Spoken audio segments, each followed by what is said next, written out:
आप देख रहे हैं MS न्यूज। मैं आपके साथ मोहिद्दीन इनामदार। आइए आज की खबर पर नजर डालते। भ्रष्ट कांग्रेस सरकारಕ್ಕೆ ರೈತ ವಿರೋಧಿ ಕಾಂಗ್ರೆಸ್ ಸರ್ಕಾರಕ್ಕೆ ರೈತ ವಿರೋಧಿ ಸಿದ್ದರಾಮಯ್ಯಗೆ ಬೇಕೇ ಬೇಕು ಬೇಕೇ ಬೇಕು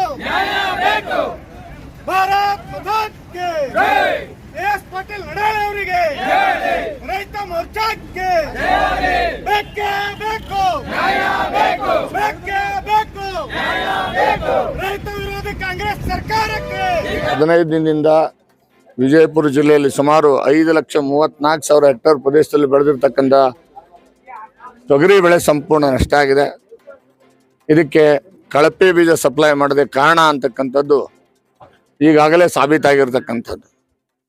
ಪ್ರತಿಯೊಬ್ಬ ರೈತರ ಬಾಯಲ್ಲಿದೆ, ಕಳಪೆ ಬೀಜದಿಂದಾಗೇನೆ ಈ ಬೆಳೆ ನಷ್ಟ ಆಗಿದೆ ಅಂತೇಳಿ. ಅದನ್ನು ಕುರಿತು ಜಿಲ್ಲಾಧಿಕಾರಿಗಳಿಗೆ, ಕೃಷಿ ಅಧಿಕಾರಿಗಳಿಗೆ, ಸರ್ಕಾರಕ್ಕೆ ಹಲವಾರು ಮನವಿಗಳನ್ನು ಮಾಡಲಾಗಿದೆ. ಕಳಪೆ ಬೀಜ ಸಪ್ಲೈ ಮಾಡೋದ್ರಿಂದ ಏಜೆನ್ಸಿಗಳ ಬಗ್ಗೆ ಎನ್ಕ್ವೈರಿ ಮಾಡ್ರಿ, ಯಾರು ಸಪ್ಲೈ ಮಾಡಿದಾರೆ ಅವ್ರನ್ನ ಬಂಧಿಸ್ರಿ, ಮತ್ತು ಆದಂಥ ನಷ್ಟಕ್ಕೆ ಸುಮಾರು 5,000 ಕೋಟಿಯ ನಷ್ಟ ಆಗಿದೆ, ಅದಕ್ಕೆ ಪರಿಹಾರ ಕೊಡಬೇಕು ಸರ್ಕಾರ ಅಂತೇಳಿ ಆಗ್ರಹ ಮಾಡಿ ಹೋರಾಟವನ್ನು ಶಾಂತಿಯುತವಾಗಿ ರೈತರು ಮಾಡ್ತಾ ಇದ್ದಾರೆ. ಆದರೆ ಇವತ್ತಿನವರೆಗೂ ಈ ಸರ್ಕಾರಕ್ಕೆ ಕಿವಿ ಕೇಳ್ತಾ ಇಲ್ಲ ಮತ್ತು ಕಣ್ಣು ಕಾಣಿಸ್ತಾ ಇಲ್ಲ. ಅದಕ್ಕೆ ಇವತ್ತಿನಿಂದ 650 ಹಳ್ಳಿಗಳ ರೈತ ಪ್ರತಿನಿಧಿಗಳು ಲಕ್ಷಾಂತರ ರೈತರ ಪರವಾಗಿ ಕೇಸ್ಗಳನ್ನು ದಾಖಲೆ ಮಾಡ್ತಕ್ಕಂಥ ಕೆಲಸ ಲೋಕಾಯುಕ್ತದಲ್ಲಿ ಪ್ರಾರಂಭ ಆಗಿದೆ.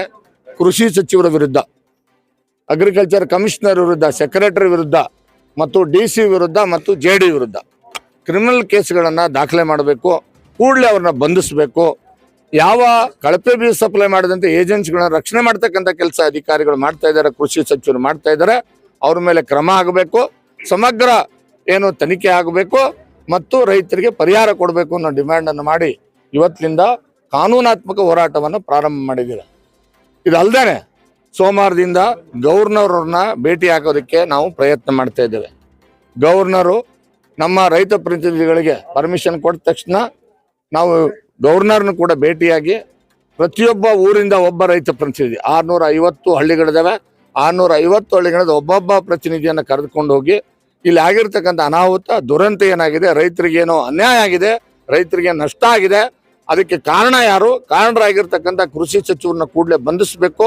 ಅನಿವಾರ್ಯ ಬಂದರೆ ಈ ಸರ್ಕಾರ ಈ ಭ್ರಷ್ಟ ಅಧಿಕಾರಿಗಳನ್ನ, ಕೃಷಿ ಸಚಿವರನ್ನ ಮತ್ತು ಈ ಒಂದು ಕಳಪೆ ಬೀಜ ಸಪ್ಲೈ ಮಾಡಿದ ಏಜೆನ್ಸಿಗಳನ್ನ ರಕ್ಷಣೆ ಮಾಡುವಂತ ಏನು ಪ್ರಯತ್ನ ಮಾಡ್ತಾ ಇದೆ. ಅನಿವಾರ್ಯ ಆದರೆ CBI ಎನ್ಕ್ವೈರಿ ಮಾಡಿ ಇವರೆಲ್ಲರನ್ನು ಕೂಡ ಬಂಧಿಸಬೇಕು ಅಂತಕ್ಕಂಥ ಒಂದು ಆಗ್ರಹವನ್ನು ಕೂಡ ನಾವು ಸೋಮವಾರದಿಂದ ಗವರ್ನರ್ಗೆ ಮನವಿ ಕೊಡೋ ಮುಖಾಂತರ ಮಾಡೋರಿದ್ದೇವೆ. ಇವತ್ತು ಬಿಜಾಪುರದಲ್ಲಿ ಈ ಬಿಜಾಪುರ ಜಿಲ್ಲೆ ರೈತರ ಬೆಳೆ ಏನು ಹಾನಿಯಾಗಿದೆ, ಆ ಹಾನಿಯ ಆದಂಥ ರೈತರ ಇವತ್ತು ಲೋಕಾಯುಕ್ತಕ್ಕೆ ಬಂದು ಮನವಿಯನ್ನು ಸಲ್ಲಿಸ್ತಾ ಇದ್ದಾರೆ.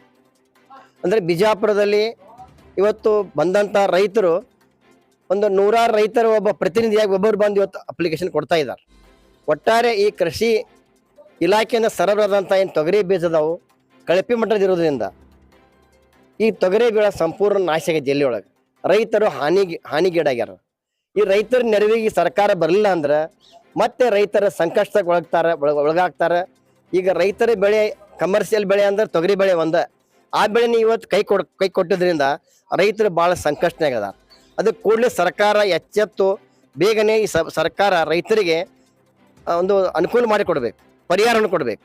ಅದನ್ನು ಬಿಟ್ಟು ನಾವು 15 ದಿವಸದಿಂದ ಸತತ ನಮ್ಮ ರಾಜ್ಯಾಧ್ಯಕ್ಷ ಅಂತ ಎಸ್ ನಡಳ್ಳಿ ಅವರ ನೇತೃತ್ವದಲ್ಲಿ ನಾವು ಹೋರಾಟ ಮಾಡ್ತಾ ಇದ್ದೀವಿ. ನಮ್ಮ ಉದ್ದೇಶ ಇಷ್ಟೇ, ನೀವು ಸರ್ವೆ ಮಾಡಿ ಅದನ್ನು ಸರ್ಕಾರಕ್ಕೆ ನೀವು ಅದನ್ನು ಸಲ್ಲಿಸ್ರಿ ಅಂತ ಒತ್ತಾಯ ಮಾಡ್ತಾ ಇದ್ದೀವಿ. ಸರ್ಕಾರ ಅದ್ರ ಬಗ್ಗೆ ಕಿಂಚಿತ್ತೂ ಲಕ್ಷ್ಯ ಕೊಡ್ತಾ ಇಲ್ಲ. ಒಟ್ಟಾಗಿ ಕಾಂಗ್ರೆಸ್ ಸರ್ಕಾರ ಈ ರೈತರ ಬಗ್ಗೆ ವಿರೋಧಿ ಸರ್ಕಾರದ ಇದೆ. ಯಾವಾಗಲೂ ರೈತರ ಬಗ್ಗೆ ವಿರೋಧಿ ಸರ್ಕಾರ ಇದೆ. ಯಾವಾಗ ಸರ್ಕಾರ ಬಂತು ಸಾಕಷ್ಟು ಯೋಜನೆಗಳಿವೆ, ರೈತರಿಗೆ ಅನುಕೂಲ ಆಗೋಂಥ ಯೋಜನೆಗಳು ಎಲ್ಲ ಬಂದ್ ಮಾಡೋ ಮೂಲಕ ಇವತ್ತು ರೈತರಿಗೆ ತೊಂದರೆ ಕೊಡ್ತಾ ಇದೆ. ಒಟ್ಟಾಗಿ 100 ಇಲಾಖೆಗಳು ಇದಾವೆ ರಾಜ್ಯದಲ್ಲಿ, ದೇಶದಲ್ಲಿ. ಆ ಕೃಷಿ ಇಲಾಖೆ ಭಾಳ ಸ್ವಚ್ಛ ಇರಬೇಕು. ಯಾಕಂದ್ರೆ ನಮ್ಮ ಅನ್ನ ಸಿಗೋದು ಈ ಭೂಮಿ ಮೇಲೆ ಜೀವಿ ಬದುಕಬೇಕಂದ್ರೆ ಅನ್ನನ ಮುಖ್ಯ. ಅನ್ನ ಸಿಗಬೇಕಂದ್ರೆ ರೈತ ಜೀವಂತ ಆಗಿರಬೇಕು. ಆದರೆ ಇವತ್ತು ಕಾಂಗ್ರೆಸ್ ಸರ್ಕಾರ ರೈತರನ್ನ ಕೊಲ್ತಾ ಇದೆ. ಅದಕ್ಕೆ ಇವತ್ತು ಕೃಷಿ ಇಲಾಖೆ ಹೆಂಗಾಗಿದೆ ಅಂದ್ರೆ ಇದು ಕೃಷಿ ಮಂತ್ರಿ ಅಂಗಡಿ ಆಗೈತಿ, ಕೃಷಿ ಮಂತ್ರಿ ಉದ್ಯೋಗ ಕೇಂದ್ರ ಆಗೈತಿ. ಇದು ಎಲ್ಲಿವರೆಗೆ ಹೋಗೋದಿಲ್ಲ. ಯಾವಾಗ ರೈತರಿಗೆ ಅನುಕೂಲ ಆಗಬೇಕು, ರೈತರ ಸೇವೆ ಮಾಡ್ಬೇಕಂತಕ್ಕಂಥ ಭಾವನೆಯಿಂದ ಇಲ್ಲಿ ಕೃಷಿ ಮಂತ್ರಿ ಕೆಲಸ ಮಾಡಿದ್ರೆ ಮಾತ್ರ ಇದು ರೈತರಿಗೆ ಅನುಕೂಲ ಆಗ್ತೈತಿ. ಇದನ್ನ ತಮ್ಮ ಮೂಲಕ ಮನವಿ ಮಾಡ್ತಾನು, ಈ ಕೃಷಿ ಮಂತ್ರಿ ಬೇಗ ತೊಲಗಬೇಕು.